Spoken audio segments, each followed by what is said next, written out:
Bismillahirrahmanirrahim. Assalamualaikum warahmatullahi wabarakatuh.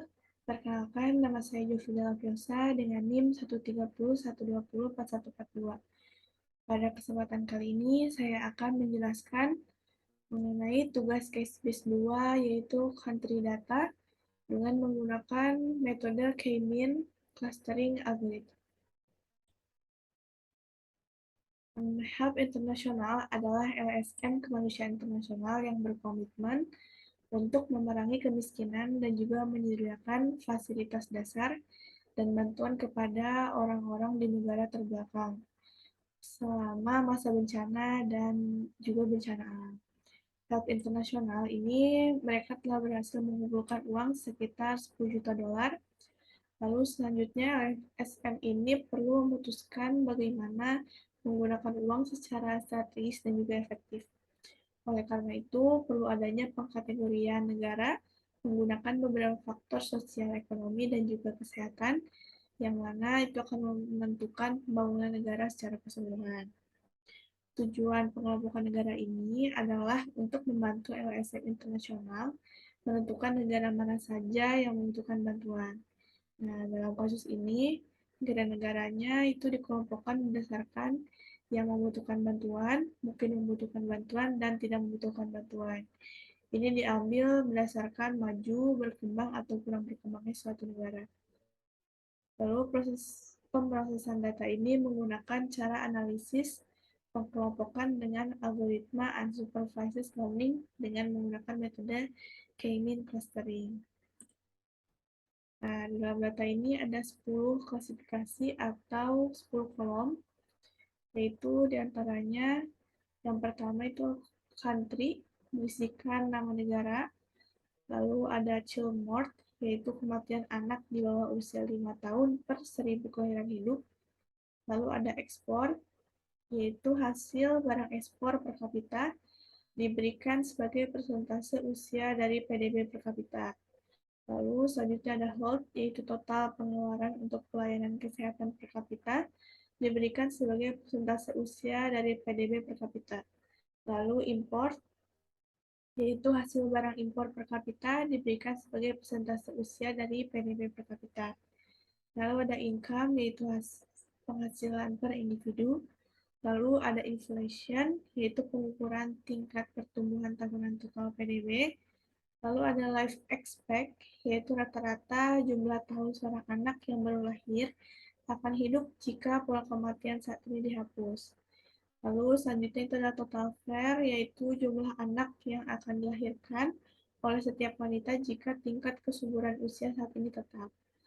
Lalu yang terakhir ada GDP atau bahasa Indonesia-nya itu PDB per kapita, yaitu dihitung sebagai total PDB dibagi dengan total populasi. Baik, selanjutnya yaitu ada ikhtisar kumpulan data. Yang pertama dilakukan adalah import library. Dan di sini yaitu menggunakan library NumPy memberikan kemudahan dalam komutasi khusus tipe data numerik. Kalau ada library Pandas, itu fungsinya untuk membuat tabel, mengubah dimensi data, dan mengecek data. Lalu ada library matplotlib.pyplot, itu berfungsi untuk membuat plot. Lalu ada library Seaborn untuk membentuk grafik, dan yang terakhir library Plotly Express berfungsi untuk keperluan visualisasi data. Lalu setelah itu kita akan import datanya atau upload ya datanya ke Google Colabs-nya. Selanjutnya itu kita tampilkan baris dan juga kolom menggunakan shape, yaitu terdapat 167 baris atau 167 negara dan juga ada 10 kolom. Selanjutnya kita akan menghapus keterangan kolom country, itu karena negara adalah sebagai indeks satu-satunya parameter kategorikal. Itu negara adalah fitur yang tidak diperlukan di sini untuk metode unsupervised learning. Selanjutnya itu ada kita tampilkan info dengan .info. Selanjutnya itu kita mengecek missing value. Yaitu di sini ternyata tidak terdapat missing value. Selanjutnya ini adalah rangkuman atau ringkasan dari data menggunakan .describe ya. Untuk setiap kolomnya ini terdapat account, lalu rata-ratanya, lalu juga ada min max-nya, dan juga persentasenya. Selanjutnya kita akan tampilkan box plot dari data yang sudah ada ya, ini per kolomnya. Lalu menampilkan core plotnya juga untuk hubungan setiap kolom. Selanjutnya itu kita tampilkan juga pair plot menggunakan plot yang tadi itu menggunakan library yang sudah kita inisiasikan di awal. Selanjutnya kita masuk ke dalam tahap pemrosesan data. Pertama-tama itu kita importkan library-nya, yaitu menggunakan library sklearn preprocessing. Itu fungsinya untuk melakukan normalisasi data agar data yang digunakan tidak memiliki penyimpangan yang besar. Lalu kita tampilkan lagi baris dan kolomnya. Ini kolomnya jadi 9 karena yang tadi antrinya udah dihapus ya. Lalu kita data scale ini menggunakan library yang tadi agar penyimpangannya tidak terlalu besar. Lalu kita tampilkan data scale-nya. Setelah itu ya kita mulai masuk ke metode K-mean clustering.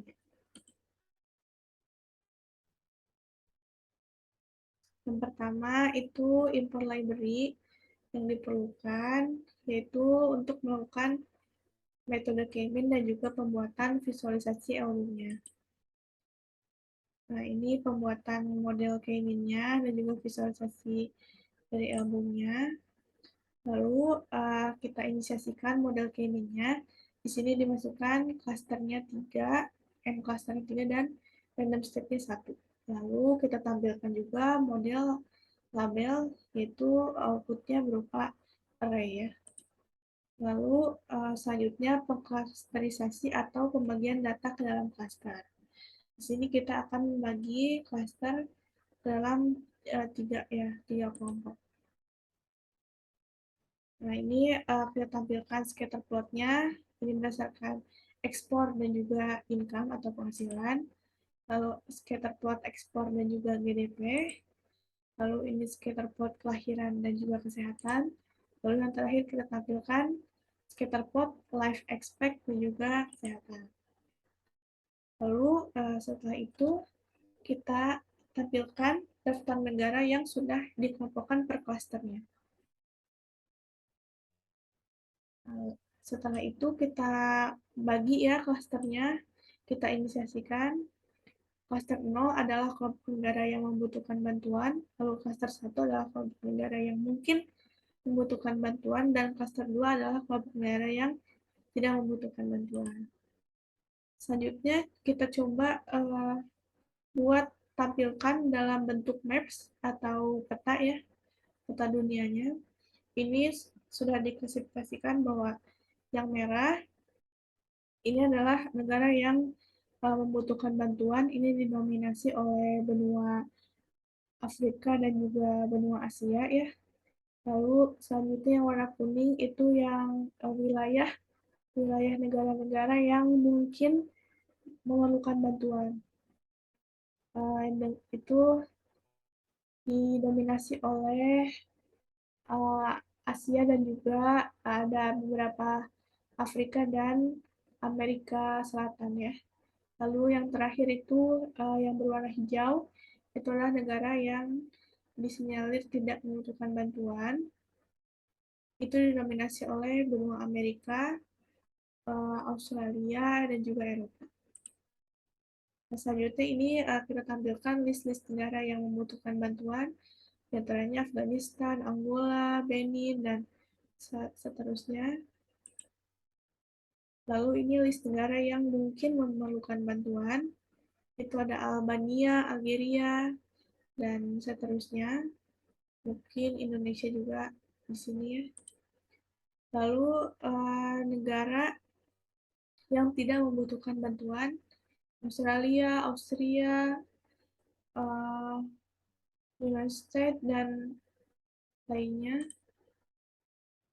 Lalu ini jumlah negara kita tampilkan bahwa ada 36 negara yang tidak memerlukan bantuan, lalu 84 yang mungkin membutuhkan bantuan, dan yang terakhir 47 negara yang membutuhkan bantuan. Nah, 47 ini yang nantinya akan LSM salurkan dana kepada 47 negara ini, dan tadi listnya sudah kita tampilkan juga nama-nama negaranya agar bisa langsung disalurkan oleh LSM.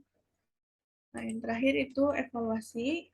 Kita tampilkan lagi uh, elbow dari tadi yang sudah kita proses ya, kiminnya. Lalu ini albumnya ternyata berubah ya. Dari hasil pemrosesan data di atas dapat disimpulkan bahwa dengan menggunakan metode algoritma K-mean clustering telah didapatkan 47 negara yang membutuhkan bantuan dari LSM, 84 negara yang mungkin membutuhkan bantuan dari LSM, dan 36 negara yang tidak membutuhkan bantuan dari LSM. Mungkin sekian dari penjelasan yang bisa saya sampaikan. Mohon maaf bila ada kesalahan atau kekurangan. Wabillahi taufiq wal hidayah. Wassalamualaikum warahmatullahi wabarakatuh.